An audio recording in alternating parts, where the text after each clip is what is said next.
नमस्कार, आप देख रहे हैं हमारा राजस्थान बुलेटिन और मैं हूं आपके साथ शिवांगी पारिक। चलिए खबरों पर जाने से पहले नजर डाल लेते हैं बुलेटिन से जुड़ी अहम सुर्खियों पर। सीने में दर्द के बाद एसएमएस अस्पताल में हुई एंजियोप्लास्टी, बॉडी अटारी को डॉक्टरों ने किया दुरुस्त।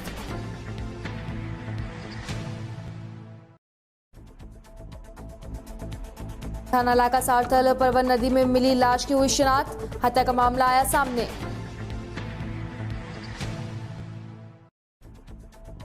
पंचायत समिति चुनाव को लेकर प्रचार जोरों पर, प्रत्याशियों के समर्थन में पूर्व मंत्रियों की विशाल जनसभा आयोजित।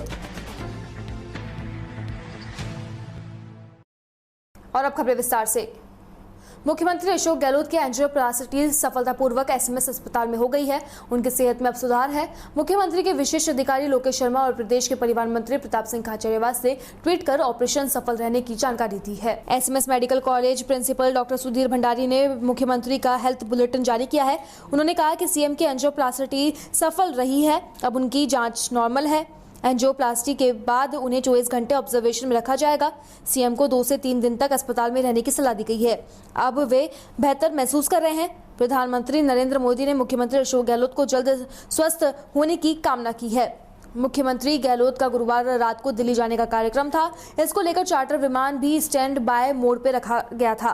फिर कुछ देर बाद में रात को उन्हें बेचैनी महसूस होने लगी। तबीयत ठीक नहीं होने के चलते उन्होंने दिल्ली जाने का कार्यक्रम रद्द कर दिया। खबर जोधपुर की तिवरी से है, जहां पर तहसील के मथानिया माहेश्वरी समाज द्वारा क्रिकेट प्रतियोगिता का आयोजन किया गया, जिसमें समाज की 5 टीमों ने भाग लिया।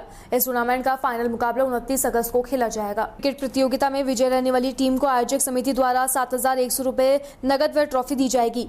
इस दौरान मुख्य अतिथि रतनलाल डांगा, अंकित डांगा, ओम प्रकाश, टीमों के कैप्टन दीपक, पवन, हितेश, जितेंद्र, पुरुषोत्तम, दुर्गादास राठी के साथ में समाज के कई गणमान्य लोग उपस्थित रहे।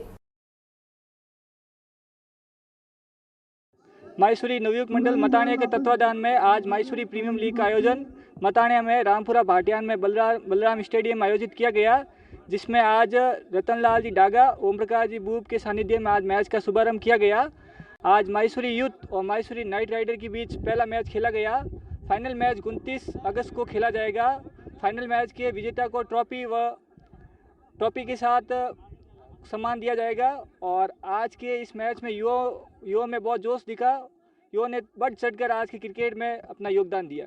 सूरतगढ़ थर्मल के निकटवर्ती ग्राम पंचायत ठेठार व सरदारपुरा खड़ता के बीच में गग्गर नदी पर बने नवनिर्मित पुल का उद्घाटन आज सूरतगढ़ विधायक राम प्रताप कसानिया द्वारा किया गया है। इस पुल के निर्माण से श्रीगंगानगर और हनुमानगढ़ जिले के 50 से अधिक गाँवों का आवागमन में किसी प्रकार की परेशानी नहीं होगी। इस पुल के निर्माण से लगभग 2 लाख लोगों को फायदा होगा। इस अवसर पर विधायक कसानिया ने इसका श्रेय जनता को दिया है। यह पुल 20 वर्षों के अथक प्रयास के बाद बन पाया है। अब की 2 बार निविदाएं भी निरस्त हुई है। फिर 2008 में विधायक कसानिया ने इसके कार्य शुरू करवाया और 12 वर्ष बाद अब जनता के उपयोग के लिए तैयार हुआ है। जनता को मैं यही कहना चाहता हूं कि तुम्हारे कारण से इस पुल का निर्माण हुआ है। मैं जनता के चरणों में नतमस्तक हूं इसके लिए, और इनको ही धन्यवाद देना चाहता हूं कि ये पुल निर्माण करवाने का काम इस जनता ने मेरे इर्द गिर्द खड़ी है इन लोगों ने किया है। सीडवा निकटवर्ती कनीराम नगरी केकड़ से बाबा रामदेव संघ के 21 सदस्यों का पैदल यात्रियों का संघ ध्वज लेकर बाबा के जयकारे लगाते हुए रवाना हुआ। पैदल यात्रियों का ग्रामीणों ने माला पहनाकर स्वागत कर रवाना किया। पैदल यात्रियों में प्रमुख रूप से गंगाराम गोदारा के नेतृत्व में दल रवाना हुआ। पैदल यात्री श्रीराम चौधरी ने बताया कि 26 अगस्त को शाम 6 बजे राधाकृष्ण मंदिर केकड़ से पदयात्रा शुरू होकर छाड़बाऊ, बाड़मेर, रामदेव जन्मभूमि, काशी, मीर पोखरण होते हुए रामदेवरा पहुंचकर बाबा के ध्वज चढ़ाएंगे।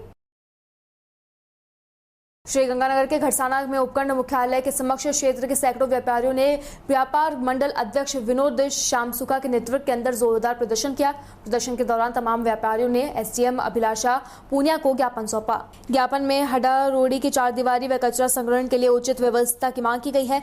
इस दौरान कल्याण भूमि अध्यक्ष नानक मिड्डा ने कहा कि समूचे क्षेत्र में कचरा संग्रहण के लिए समुचित व्यवस्था नहीं होने के कारण जगह जगह गंदगी पसरी हुई है, जिसको लेकर महामारी फैलने की आशंका भी बनी हुई है।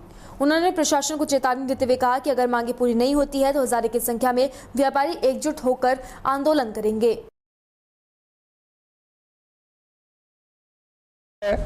कि 1978 में नई मंडी गड़साना बसाई गई।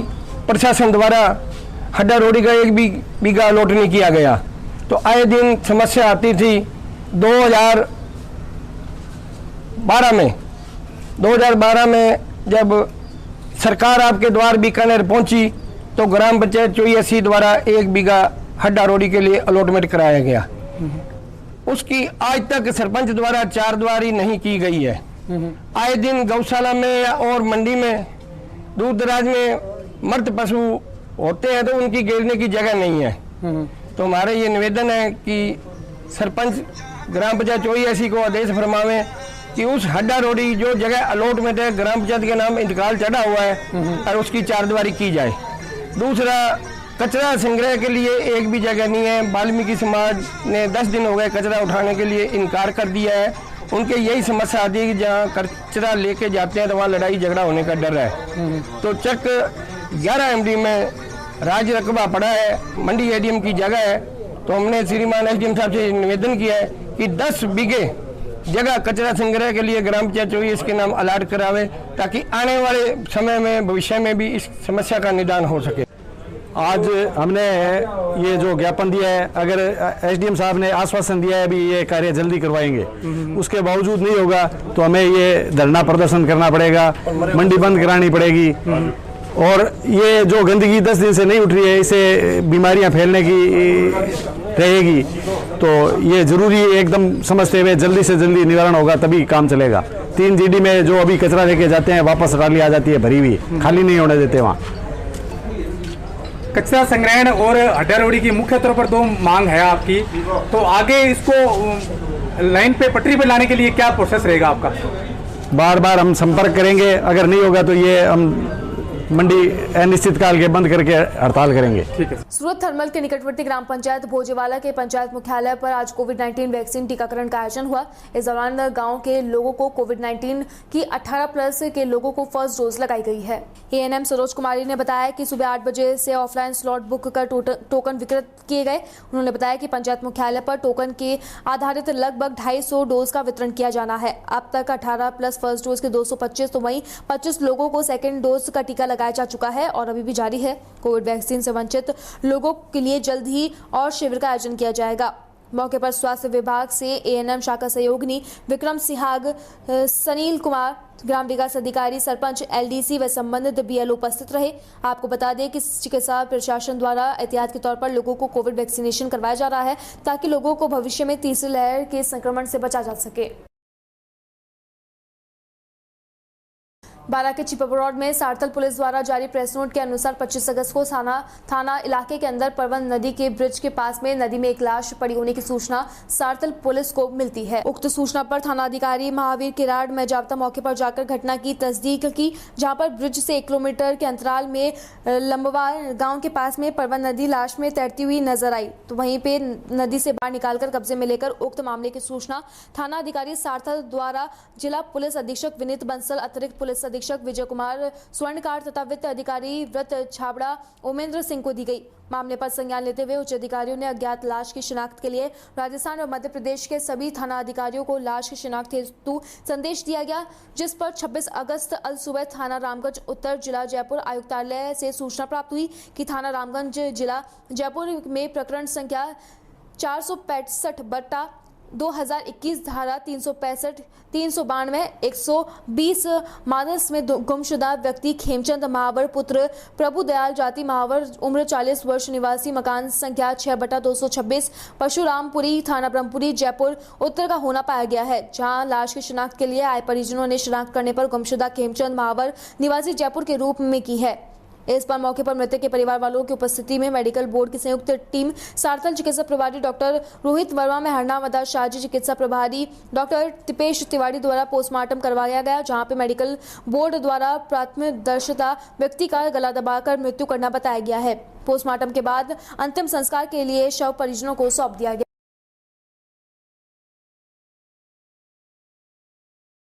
राजधानी जयपुर के विधानसभा क्षेत्र की तुंगा पंचायत समिति में भाजपा प्रचार प्रत्याशियों के समर्थन में पूर्व मंत्री एवं सांसद की विशाल जनसभा का आयोजन गुरुवार को किया गया।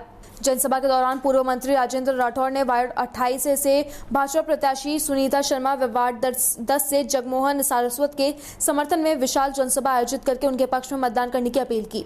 राठौर ने कांग्रेस सरकार पर सरकारी मशीनरी का चुनाव में इस्तेमाल करने का आरोप लगाते हुए कहा कि वर्तमान में कांग्रेस सरकार सरकारी मशीनरी का दुरुपयोग कर आचार संहिता का उल्लंघन कर रही है। वहीं जनसभा के दौरान दौसा लोकसभा से भाजपा सांसद जसकौर मीणा ने कहा कि बस्सी के वर्तमान विधायक अपने पद का दुरुपयोग करते हुए सरकारी अधिकारियों को धमकाने का काम कर रहे हैं।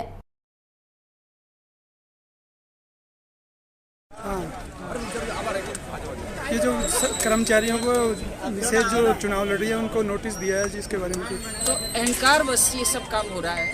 और जिस तरह से यहाँ के विधायक पुलिस के बड़े अफसर रहे तो सोचते हैं पुलिस आज भी मेरी मुट्ठी में है। और हमारे जितने भी प्रत्याशी हैं उनके परिवारजनों को और हमारे कार्यकर्ताओं को जिस तरह के नोटिस दिए जा रहे हैं ये बहुत निंदा की बात है। और साथ ही मुझे लगता है कि इनको लोकतंत्र की परिभाषा भी नहीं आती है, केवल वर्दी की परिभाषा जानते हैं। ये नोटिस हमारा बाल बांका भी नहीं कर सकते क्योंकि हर कार्यकर्ता अपने सम्मान के लिए और ईमान और धर्म के लिए भारतीय जनता पार्टी का सिपाही बनकर काम कर रहा है और इसको कोई रोक नहीं सकता। सरकारी मशीनरी का जिस प्रकार जमकर दुरुपयोग इस पंचायत समिति के चुनाव में कांग्रेस की शय पर हो रहा है, ये चुनाव की पवित्रता को नष्ट करने वाला काम है।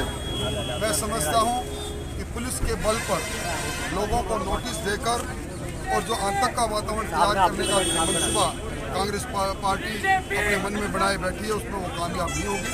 जनता में आक्रोश है इस क्षेत्र में बिजली और विकास के काम की शून्यता को देखते हुए और किसान के साथ कर्जा माफी की नाइंसाफी और बेरोजगारों के साथ हुई धोखाधड़ी को देखते हुए यहाँ के लोगों ने मन बना लिया है। भारतीय जनता पार्टी के पक्ष में शानदार मतदान देकर एक नया इतिहास आगे लोग रचेंगे। नागौर शहर के निकटवर्ती मालगांव की श्री ग्राम नंदी गौशाला में गौवंश की लगातार हो रही मौतों को लेकर लगभग एक सप्ताह से गौशाला के प्रमुख द्वार पर आसपास के गांव के लोगों द्वारा धरना जारी है। आज इस मामले को लेकर आसपास के गांव में सैकड़ों लोगों ने नागौर उप प्रधान प्रतिनिधि खियाराम राड़ व कांग्रेस के युवा नेता विजेंद्र ढाका के नेतृत्व में जिला कलेक्ट्रेट पर भारी विरोध प्रदर्शन कर जिला कलेक्टर जितेंद्र कुमार सोनी को ज्ञापन सौंपा। इस दौरान ग्रामीणों का गुस्सा चरम पर था, इसलिए प्रशासन ने भारी संख्या में पुलिस बल कलेक्ट्रेट के मुख्य द्वार पर तैनात कर रखा था। जिला कलेक्टर सोनी ने ग्रामीणों के भारी आक्रोश को देखते हुए कड़ी कार्रवाई का आश्वासन दिया है।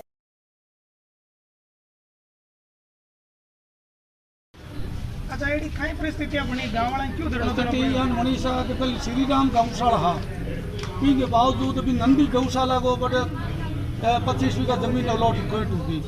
तो अभी कहीं ये सांड है जगह छोटी मोटी टोकरियाँ पकड़ के खेलिया में और पन्ने मार दे तो पाने कोई पास संभालना नहीं है। ये वास्ते गाँव वाला ने आग्रह हुआ कि भाई 20 गए रोज की मरे। ये वास्ते या तो नंद गौशाला है जगह अलग रखो सिस्टम और आपने चक्की उड़ी गए अलग रखो। तो अभी मैं जबकि 350 बीघा जमीन में 200 बीघा तो मूंग बैठा है और अड़ा हुआ तो सिर्फ जगह रखो है जगह 50 बीघा रखो है। तो 50 बीघा गया तो हक को अभी ये टाइम के मैं बहुत सीढ़ियों नीरो नाके और वह गए तो मन नहीं है, खारो पानी है। अच्छा, आपको क्या लगता है कि 300 बीघा जो गौशाला की जमीन थी उस पर इन्होंने मूंग की खेती क्यों करी? मूंग ऐसा क्या मूंग बेहतर निरो जाहिर मूंग बेहतर बंग मैं निरो लिया हुआ बयान का उल्टा सुल्टा ही है सब। और अभी नई कमेटी है ये वास्ते कोई परवाह करे को नहीं पुरानी कमेटी है इनकी कई साल पुरानी है जो और ही और पाँच मतलब दूसरा चेंज हो गया। हमारी मांग ये नई कमेटी बनी जाए। तो आप शुभ नाम नहीं है? मेरा नाम हनुमान बिश्नोई। इस गौशाला का मतलब जो जगह है उसके अलावा जो खाली खेत है पूरा में घास भरा पड़ा है। एक है थोड़ा सा है बहुत मान पाइडो आडो बहुत गोंदे हिसाब का बा एक हफ्ते से हिसाब का बहुत देने चाहिए। मैंने जो देखा था ना खेत के अंदर पूरा मतलब घास से भरा पड़ा है लेकिन गायों को नहीं चरा रहे। गायों को नहीं चरा रहे थे, अभी चरा रहे अभी गाँव वाले चरा रहे हैं गायों को। वो थोड़ा ही है पूरा भया हुआ है 60 बीघा में गए गाँव वाले चरा रहे हैं। हालात देखी थी गाँव वाले चरा रहे हैं वो नहीं चराते थे। और अभी सब बाउचर का हिसाब एक बाउचर का हिसाब होना चाहिए। तहसीलदार के सामने हिसाब नहीं, गांव वालों और जनप्रतिनिधियों के सामने हिसाब सही होना चाहिए। संतुष्ट करो इनको। हाँ उप प्रधान खियाराम राण। उसमें जो चारा था ना, वो चारा बिल्कुल हल्का था, गला छिड़ा था और वो खारा पानी था। चारा ऐसा था, चारा में क्या है वो मतलब सस्ता चारा था और उसमें वो लोडर से डाल रहे थे तो वो मिट्टी जा रही थी वो तो, और खारा पानी। और अब मीठा पानी शुरू किया तो 3 टैंकर से क्या होता, 9 टैंकर गए पानी पिया था एक दिन में, 9 टैंकर 8 टैंकर 7 टैंकर पानी, अब रोज 7 टैंकर पी रही है। वो 2 टैंकर से 3 टैंकर से पूरा कर रहे थे। कितने गोवंश है वहाँ करीब? 850 गोवंश। आज भी गोवंश के वहाँ धूप है पूरे गोवंश नहीं अभी भी। अपन तावड़े 2 घंटे रह सकते हैं क्या? वो बोलते हैं नहीं तो क्या करते हैं, बोलते हैं नहीं गोवंश क्या करें, कार्यकारिणी ध्यान दे रही नहीं। अच्छा, अगर गौशाला की जो व्यवस्था है समय पर नहीं सुधरी तो आगे क्या रहेगा? धरना रहेगा सर। गौशाला की व्यवस्था सुधरेगी तभी धरना उठेगा, गौशाला की व्यवस्था सुधरेगी और पूरी जांच होगी तभी धरना उठेगा, नहीं धरना रहेगा, गाँव धरना जारी रखेंगे। खबर जयपुर से है, जहां पर पिंक सिटी प्रेस क्लब के अंदर वीर तेजा सेना राजस्थान के अंदर प्रदेश के विभिन्न जिलों के पदाधिकारियों ने एकत्रित होकर संयुक्त रूप से प्रेस वार्ता कर सीकर निवासी पवन ढाका को पूर्ण सहमति से प्रदेश अध्यक्ष नियुक्त किया है। गौरतलब है कि पिछले काफी लंबे समय से विभिन्न जिलों के अंदर वीर तेजा सेना अनेक रचनात्मक सामाजिक कार्यों के अंदर बढ़ चढ़कर अपनी भूमिका निभा रही है, जिसके प्रमुख उद्देश्य समाज में जरूरत व्यक्ति को हर तरीके की सहायता उपलब्ध करवाना है। बड़े स्तर पर खेलकूद प्रतियोगिता एवं सामूहिक विवाह करवाना, समाज में व्याप्त बुराइयों के खिलाफ जन जागृत अभियान चलाना, समय समय पर रक्तदान शिविर का आयोजन करना, सभी समाजों में आपसी सौंदर्य को बनाए रखने में अग्रणी भूमिका निभाना सहित अनेक समाज में रचनात्मक कार्य करने का उद्देश्य रखा गया है। इसका पूर्ण रूप से निर्वहन करते हुए वीर तेजा सेना नए प्रदेशाध्यक्ष पवन ढाका के नेतृत्व में पूरे प्रदेश में काम करने का कार्य करेगी।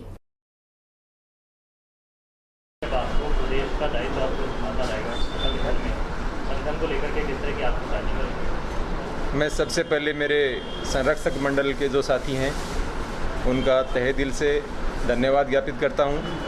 उन्होंने मुझे प्रदेश स्तर की जो जिम्मेदारी दी है उसका मैं बखूबी से निर्वहन करने का कोशिश करूंगा। और ये जो हमारा संगठन है वीर तेजा सेना, ये गैर राजनीतिक संगठन है। इसमें हमने बहुत सोशल वर्क किए हैं, पिछले 10 साल से करीब ये चल रहा है। और जैसे ब्लड डोनेशन कैंप है, कोई गरीब खिलाड़ी जिसके आर्थिक मदद की ज़रूरत है उसमें भी हमारे तेजा सेना संगठन ने बढ़ चढ़ कर आर्थिक सहयोग किया है। कहीं भी किसी लाचार के ऊपर जहाँ पे पुलिस ने कहीं बर्बरतापूर्वक कार्रवाई की है तो इस संगठन ने उसका विरोध किया है पुरजोर तरीके से। आज मैं यहाँ Jaipur pink city press club में मेरे पधारे हुए सभी मीडिया साथी, मेरे तेजा सेना के साथी और मेरे संरक्षक मंडल, हमारी कोर कमेटी के सदस्य, सभी का मैं दिल से धन्यवाद देता हूँ। मीडिया साथियों का भी दिल से धन्यवाद ज्ञापित करता हूँ। तो मुझे ये जिम्मेदारी दी है उसको मैं बखूबी निभाने की कोशिश करूँगा। आगे क्या करेगा? तो रूपरेखा आपने बनाई है संगठन की? हमारा संगठन आगे जो पहले हम करते आए हैं कुछ जिलों में सीमित था, जैसे सीकर, झुंझुनू, चूरू, नागौर। वही तेजा सेना अब पूरे राजस्थान में वही सारे काम करेगी जो पहले हम करते आए हैं 10 साल में। जैसे कहीं किसी को ब्लड की ज़रूरत है, किसी साथी को आर्थिक सहायता की ज़रूरत है, कहीं किसी के साथ अन्याय हो रहा है तो उसकी हम आवाज़ उठाने का काम करेंगे वीर तेजा सेना के बैनर तले। महिला, चूँकि मैं एक राजनीतिक पार्टी में काम करता हूँ इसलिए मैं इसका संरक्षक मंडल में मुझे जिम्मेदारी दी हुई है। ये सारी राजनीतिक पार्टियों में काम करने वाले लोगों का एक जॉइंट संगठन बना हुआ है जो संरक्षक मंडल की भूमिका में रहेंगे। और गैर राजनीति करने वाले लोग जिन पे किसी भी पॉलिटिकली पार्टी का कोई ठप्पा नहीं लगा हुआ है, ऐसे लोगों के नेतृत्व में पूरे समाज को, चाहे वो किसी भी राजनीतिक दल में काम करने वाले लोग हों, सारे लोग यूनाइट होकर हम लोग काम करने का काम कर रहे हैं। हमारे सबके नेता, चूँकि हम राजनीतिक पार्टियों में काम करने वाले लोग हैं इसलिए हमारी भूमिका सिर्फ संरक्षक की एज इस तेजा सेना में जिस तरीके से हमारी पर्दे के पीछे जो जरूरत होगी उस भूमिका का हम निर्वहन करने का काम करेंगे। हमारे फ्रंट रोल में गैर राजनीतिक रूप से जिन्होंने अब किसी भी राजनीतिक पार्टी को ज्वाइन नहीं किया हुआ है, सिर्फ उनका ध्येय एक है कि मेरे समाज का जो अग्रिम संगठन वीर तेजा सेना बना हुआ है, तेजा जी के आदर्शों पर चलते हुए एक सामाजिक सौहार्द के माध्यम से पूरे जाट समाज का सारे 36 बिरादरियों में और तमाम धर्मों में एक बहुत बड़ा मैसेज देने का काम हम लोग करने का काम करेंगे। फिलहाल हमारा राजस्थान बुलेटिन में बस इतना ही। देश और दुनिया की तमाम खबरों के लिए देखते रहिए DPK न्यूज। नमस्कार।